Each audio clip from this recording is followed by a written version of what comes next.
Assalamualaikum warahmatullahi wabarakatuh.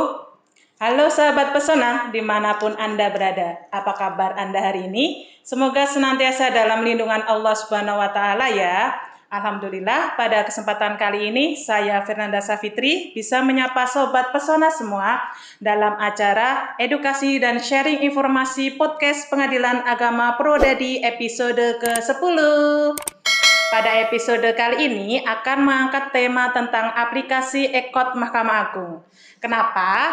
Karena saat ini perkembangan teknologi dan informasi sangat membantu untuk memudahkan masyarakat untuk menangani permasalahan kehidupan sehari-hari, utamanya ketika berperkara di pengadilan.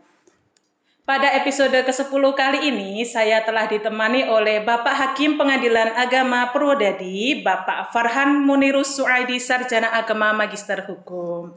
Selamat sore, Bapak. Selamat sore, Mbak. Apa kabar Bapak hari ini, Pak? Alhamdulillah baik. Alhamdulillah. Bapak, pada kesempatan kali ini kita akan diskusi nih, Pak, tentang aplikasi e-Court Mahkamah Agung. Sebelumnya, Pak, mohon kami dijelaskan terlebih dahulu, Pak. Apa sih e-Court Mahkamah Agung itu dari segi bahasa maupun dari segi istilah? Ya, terima kasih ya Mbak Nanda untuk jadi istilah e-Court ini sebenarnya satu singkatan dalam bahasa Inggris ya. E itu electronic code itu code electronic code ya, akhirnya disingkat e-Court. Artinya apa? Ini maksudnya adalah pengadilan elektronik. Ya, secara mudahnya kita pahami bahwa e-Court ini ada satu layanan yang diberikan atau layanan yang diberikan kepada masyarakat agar bisa melaksanakan atau mengakses pelayanan pengadilan secara online atau digital. Jadi kalau zaman dulu itu kita layanan pengadilan secara manual, harus datang ke pengadilan. Sekarang dengan adanya e-Court ini maka masyarakat pengadilan bisa dilayani secara elektronik atau online gitu. Jadi kalau kemudian saudara tanya tentang aplikasinya, memang kalau aplikasi e-Court ini adalah aplikasi yang dibangun untuk menjembatani tadi, untuk melayani masyarakat.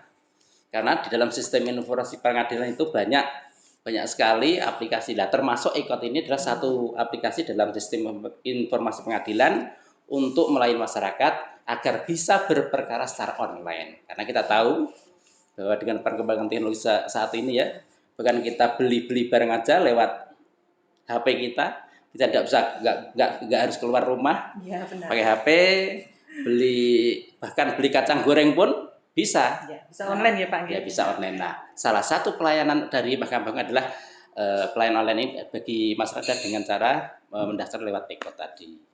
Jadi intinya adalah pelayanan pengadilan secara elektronik atau secara online. Intinya seperti itu.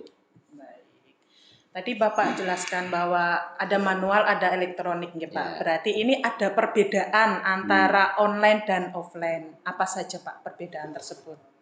Ya, jadi secara garis besarnya memang saat ini untuk aplikasi e-Court itu kan belum sepenuhnya berjalan ya, karena masih ada juga para pihak yang mendaftarkan perkara khususnya di Pengadilan Agama Purwodadi itu datang ke sini.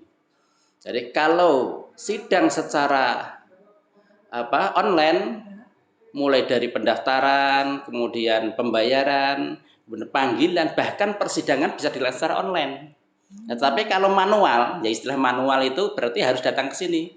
Orang baru daftar perkara harus datang ke pengadilan, minta informasi, bayar lewat pengadilan, lewat meja kasir.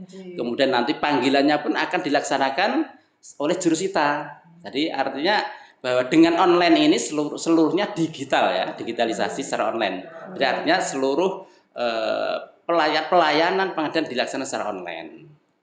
Jadi bedanya jelas bahwa online itu terus bisa dilaksanakan mungkin dari rumah, bisa didaftarkan secara online dimanapun berada. Kalau manual harus datang ke pengadilan, tentunya ini akan memberikan manfaat kepada masyarakat, tentunya jelas itu. Ya. Berarti ini aplikasi e-Court Mahkamah Agung ini sangat memudahkan ya Pak? Iya ya. Kemudian penggunanya nih Pak siapa? User yang bisa menggunakan aplikasi e-Court ini siapa saja?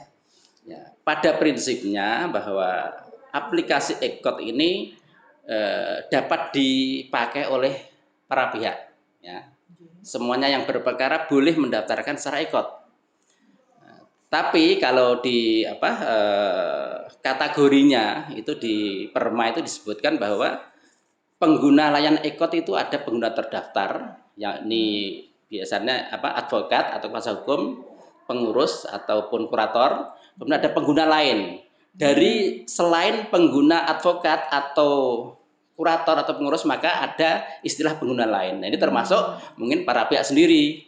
Ya, kita para pihak itu tidak punya advokat misalnya, kalau dia mau mendaftarkan, dia bisa mendaftar melalui akun pengguna lain. Tapi tentunya harus punya akun tersendiri, harus mendaftar dulu lah gitu. Ya itu.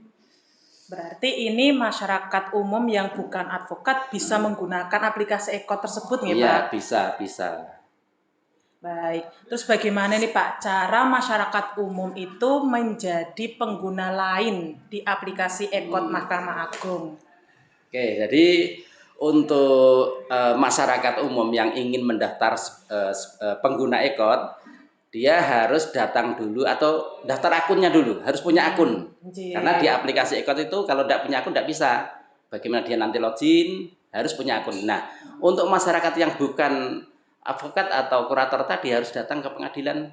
Ya, dan ini mungkin pengadilan agama, silahkan nanti datang ke pojok ekot, daftar di sana. Nanti akan ada petugas yang akan melayani dari masyarakatnya akan mendaftar sebagai pengguna lain. Ya, untuk syarat-syaratnya mungkin nanti yang penting dia punya identitas, yaitu KTP maupun paspor. Nah, jadi intinya dia harus punya daftar dulu melalui pojok ekot di pengadilan yang dia tuju, kemudian akan didaftarkan. Setelah punya akun baru dia akan bisa mengakses layanan ekot tadi, baik daftar dan seterusnya. Baik, kemudian Bapak, kan aplikasi ekot Mahkamah Agung ini kan menawarkan kemudahan nih Pak, bagi setiap orang yang akan berperkara di pengadilan.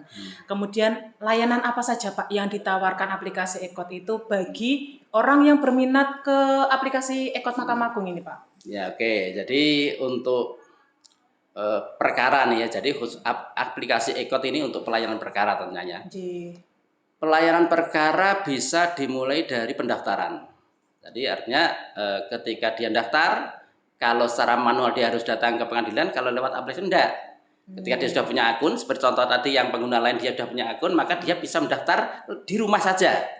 Ya, ada namanya nanti di aplikasi ekot itu ada e-filing, jadi electronic filing. Jadi dia mendaftar secara ekot di aplikasi itu. Di samping itu nanti kalau misalnya di pengadilan itu kalau dia daftar secara manual, dia datang ke pengadilan, nanti akan oleh kasir diperhitungkan ya, biayanya berapa, setelah kita tahu alamatnya pihak lawan itu di mana, radius berapa. Nah, itu nanti di aplikasi ekot akan dengan sendirinya akan terhitung itu panjar perkaranya. Jadi ada eskumnya ya. Jadi nanti otomatis dia memasukkan data-datanya, alamatnya, otomatis di aplikasi akan terhitung berapa biaya panjar yang akan dibayarkan oleh pihak yang mendaftar tadi. Kemudian setelah itu e-payment. Nah, e-payment membayar ya. Jadi pembayaran biaya perkara ada biaya kan, ada perkara ada biaya gitu ya asasnya. Bagi pihak yang mendaftar tentunya nanti dia harus membayar biaya perkara, namanya biaya panjar.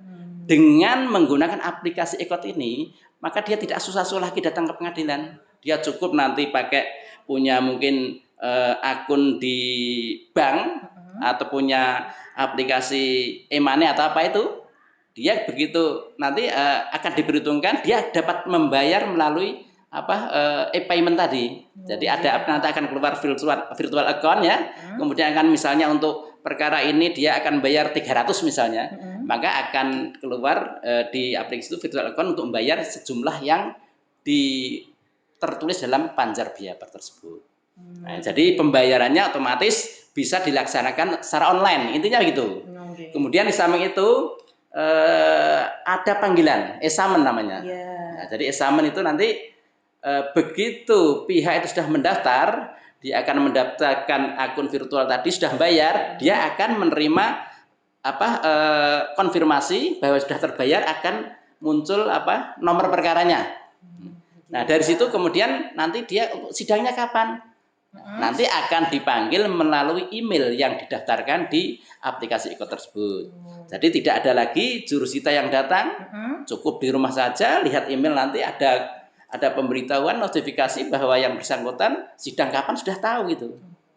Nah, jadi selain e-filing, eskum, e-payment dan e-summon, nanti juga bisa sidangnya pun bisa dengan e-litigasi. Nah, itu. Apa itu Pak e-litigasi itu Pak? Jadi e-litigasi itu sidang secara online juga sebenarnya. Kalau kita sidang biasa itu kan mulai dari pihak datang, kemudian ada acara jawaban, replik, duplik itu kan harus datang di pengadilan. Ya, harus menyampaikan misalnya untuk penjawaban dia ngasihkan di majelis hakim kemudian dikasihkan kepada pihak. Nah, tapi kalau melalui aplikasi ini tidak.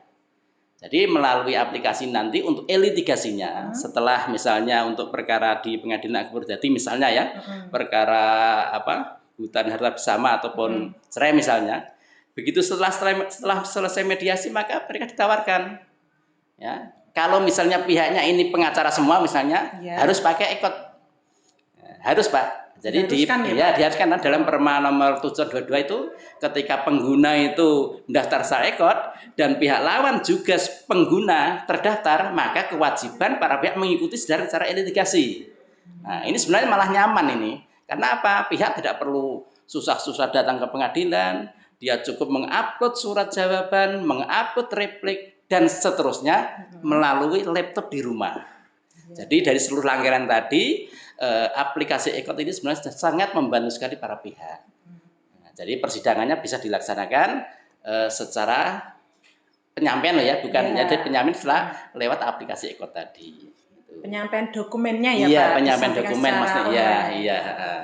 Baik. Tadi Bapak menjelaskan bahwa ada biaya ada perkara ya Pak. Iya, betul. Nah, bagaimana Pak perbedaan biaya panjar perkara ketika itu diajukan secara manual dan diajukan secara ekot ini Pak? Ya, jadi asas peradilan itu kan asas sederhana, cepat dan biaya ringan. Nah, dengan adanya aplikasi ekot ini lebih ringan lagi biayanya. Jadi yang pertanyaan tentang masalah biaya kan? Nah, karena masalah biaya jelas. Kalau dalam persidangan yang perkara biasa ini, karena membandingkan berarti kan yang biasa seperti apa, yang benar seperti apa gitu ya. Nah, ini nanti kalau perkara itu biasa, maka untuk biaya-biaya seperti redaksi, proses, meterai itu sama sebenarnya. Biaya sumpah sama, tetapi ada yang membedakan nanti. Ketika secara ekot dan tidak, khususnya di biaya panggilan. Nah, contoh misalnya ya, untuk panggilan itu di dalam panjar kan sudah ditetapkan misal berapa kali panggilan P penggugat, berapa kali panggilan tergugat. Kalau lewat biasa nanti akan dipanggil melalui jurusita, nanti berarti tentunya sesuai dengan radius. Kalau misal radiusnya paling panjang itu di PA Purwodadi kalau tidak salah itu radius 6, bisa sampai di atas 150 per panggilan itu. Nah, jadi kalau misal sidangnya 2 kali, 3 kali, kemudian memanggil penggugat dan tergugat, kalikan saja. Misal 6 misalkan, 6 kali 150 sudah berapa itu? Ya, jadi hampir 900 berarti ya. Nah, kalau lewat ekot, nanti panggilan tidak ada biaya panggilan. Maksudnya, tidak nanti kan karena dipanggil lewat email. Meskipun jaraknya jauh, tempat dia sulit oleh jurusita, tapi karena lewatnya email tentunya kan panggilan otomatis melalui elektronik tadi. Nah, dari si biaya elektronik tidak dikenakan biaya, hanya kena biaya PNBP 10.000. Ini sebenarnya sama dengan biaya panggilan yang biasa. Nah, jelas jadi yang bisa membedakan yang kelihatan itu di biaya panggilannya, Mbak. Lebih murah ya Pak? Ya pasti lebih murah. Baik. Kemudian Bapak untuk closing statement nih Pak, apa sih istimewanya ekot ini tuh apa? Ya tentu saja seperti yang saya sampaikan tadi ya, manfaat ekot ternyata memang benar-benar kepada pengguna layanan sebenarnya, kepada pihak sendiri. Jadi manfaatnya tadi seperti yang saya sampaikan dari sisi asas peradilan sederhana cepat biaya ringan itu tercapai di sini. Ya. Kalau misalkan sidang itu harus datang ke pengadilan, ini tidak. Kemudian kalau misalnya untuk panggilan lewat jurusita, kalau ekot tidak. Nah, coba diperhitungkan misalnya untuk biaya non persidangan, misal dia di luar katakanlah, orang jauh-jauh harus pakai naik bis misalkan, mampir sarapan, bawa berapa biayanya? Kalau ekot kan enggak. Ya. Nah, artinya bahwa ini manfaat kembali langsung kepada pihak pengguna layanan ini, kembali kepada masyarakat sendiri. Itu. Jadi intinya sekali lagi bahwa dengan podcast ini sebagai closing statement, silahkan kepada para pihak atau kepada masyarakat yang ingin berperkara di Pengadilan Agama Jati secara ekot, silahkan datang. Kita akan melayani dengan baik. Kemudian juga Pengadilan Agama Jati insya Allah akan memberikan satu komitmen untuk memberikan pelayanan khususnya untuk pelayanan ekot ini agar bisa optimal, biar banyak penggunanya. Jadi optimalisasi pengguna ini biar ditingkatkan terus. Nah, oleh karena itu silahkan kepada para pihak, baik itu advokat ataupun para pihak, silahkan melaksanakan atau memakai layanan ekot ini. Gitu, Mbak. Baik. Terima kasih Bapak atas informasi yang sangat edukatif dan terima kasih juga kesediaannya nih Pak telah berkenan menjadi narasumber pada acara podcast kali ini. Tibalah kita pada penghujung acara, izinkan saya memberikan pantun penutup. Jalan-jalan ke Norwegia, pulang-pulang membawa bingkisan. Wahai sahabat pesona yang berbahagia, sampai jumpa di lain kesempatan. Bye. Terima kasih Bapak. Oh iya, ya.